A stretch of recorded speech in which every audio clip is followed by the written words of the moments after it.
The next concept that I really like to talk through is I call it the manufacturing strategy spectrum. And what it is a simple way of saying there are multiple different manufacturing strategies that you could use. And they happen to fall on this really neat spectrum between lean manufacturing on one end and MRP on the other. And just for reference, some of the most commonly used way stations in between are theory of constraints, TOC, that's kind of a middle ground procedure, and DDMRP or demand-driven MRP.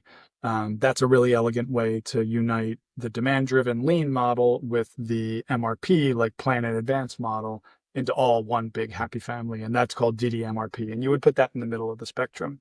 But the simplest way to think about the spectrum is in whether the production is being determined from customer pull versus vendor or yourself, the manufacturer pushing.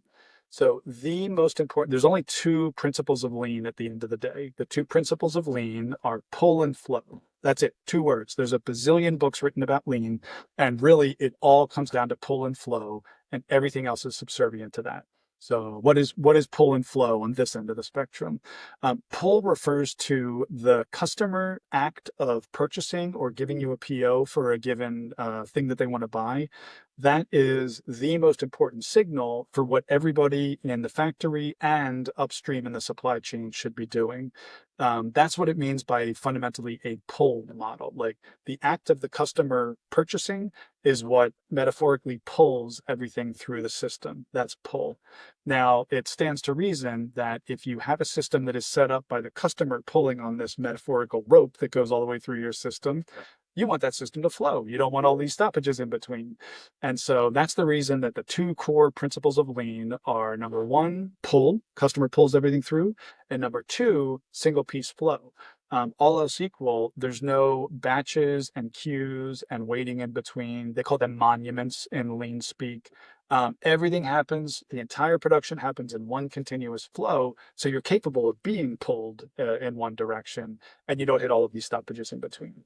So of course, lean is a deeply complicated discipline. There's a ton that you can know about it, but it really all comes down to pull and flow. That's this end of the spectrum. The beauty of it is you don't have to plan that much. Like if you set things up right in the first place, where you've got single piece flow, you've got your takt times down, everything just flows perfectly from one station to the other, no monuments, no batches, none of that.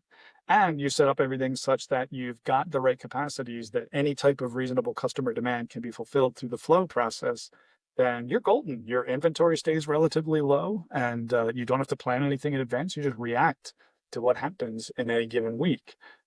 That's awesome. That saves a whole lot of planning headache, which is a very nice virtue. MRP is the total inverse of that philosophy. MRP says, I, the manufacturer, am the only one that really knows at the end of the day what I'm going to need to produce. And so what I'm going to do is, in order to coordinate the factory floor and upstream to my 2,000 different suppliers, the only way I have any hope of doing that properly is to create a master schedule and then to take that 6-month master schedule and push it to all of those people. And so now when I push that master schedule on everyone, every floor knows what I expect them to do. All the suppliers know by which date they need to supply which parts. And then everything goes that way. And the huge downside of that is you're planning everything. And so we all know that no forecast is ever accurate. By definition, the master schedule contains a huge chunk of a future looking forecast, which you can count on being wrong. And so you're making people march to a very specific master schedule that you know in advance is going to be wrong. And that's the downside of the MRP schedule. So like, what do you do in response to this problem? Lean works great if you have very few SKUs and if you've gone to the trouble of setting up both your Kanban bins and your overall supply process, both supply process and factory floor process, to have that single piece flow. That's not trivial. That's not easy to do that. And invariably, there are some suppliers that don't stock enough that they can real time feed you the parts that you need. And so never underestimate just how hard it is to set that up. And the more SKUs you have and the more product variants you have, the harder that becomes. And in fact, even after, a few dozen SKUs in, you're already lost. Like there's just no way to maintain a lean factory. It's physically impossible. And so you'll be left with no choice but to pivot to something in the middle ground or towards the MRP end of the spectrum. And then the downside of the MRP, if you have like this like really high mix of different products, MRP actually handles that relatively well. It's just that it's always wrong. You're always marching to a hymnal that you know is wrong. And so at least everybody knows what the hymnal is, but it's wrong. And not only is it wrong, like even if it were right in a world in which you had 100% perfect forecasting, which doesn't exist, but let's just say it did, you would still be screwed because machines break and people call in sick and the supplier doesn't deliver. And a new order comes in that the CEO says, you've got to fulfill this no matter what. This other guy just called me and we're going to lose this customer if you don't fulfill it. And everything conspires to mess up your production plans. So even in a world of perfect forecasting, it would still be wrong. The 6-month plan would still be wrong. So that's a long way of saying there's this manufacturing spectrum that ranges from very minimal planning and relying on the principles of customer pull and supplier and manufacturing floor flow to lots of planning, literally planning down to the individual SKUs and dates and weeks and even days, and making sure that everybody is marching to the same exact 6-month forward-looking forecast.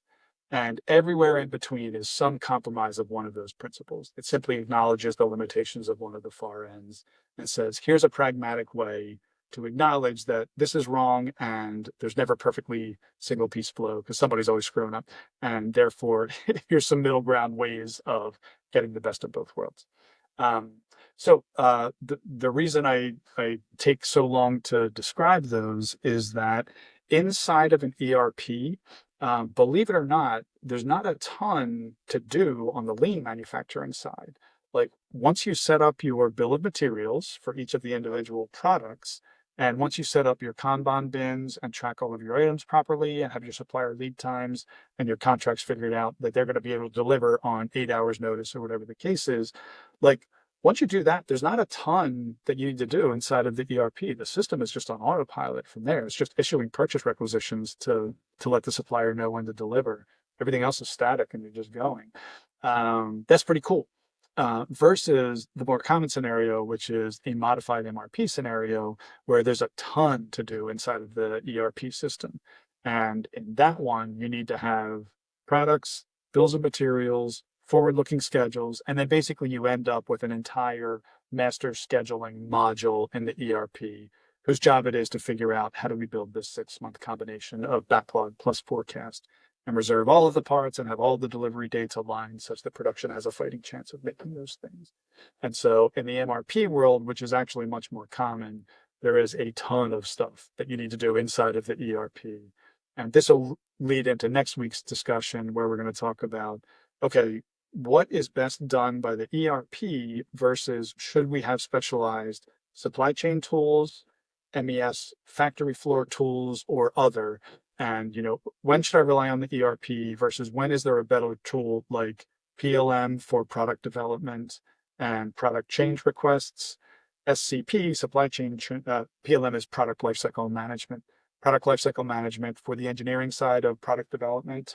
SCP, supply chain planning for specializing in forward-looking forecasting and managing all of the uncertainty in the supply chain, and MES for managing all of the uncertainty and scheduling on the factory floor. Like in all of those cases, you can use the ERP for all of the above. It does its own thing well, which is financial accounting, and it does those other three kind of poorly.